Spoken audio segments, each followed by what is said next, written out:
Enye into edidayo ngomcebo wedlozi kuyenzeka ukuthi before uqale udlule ebunzimeni, njengokuthi ushayiswe imoto nje, mase uthola urafu, mase ungaligidisi idlozi, mase likuqawata.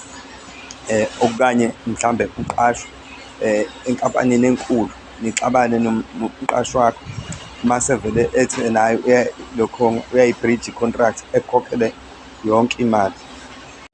Kwesinye isikhathi-ke liyakwenza-ke idlozi ukuthi likuthathe likugqume ejele, and then mase likugqumile ejele uboshelwe into ongayazi, kutholakala ukuthi awunacala. Uma ngabe sebekunxephezela uthole leyo mali, mase ungaligidisi, hheyi into elizoyenza kuwena ngiyayisaba.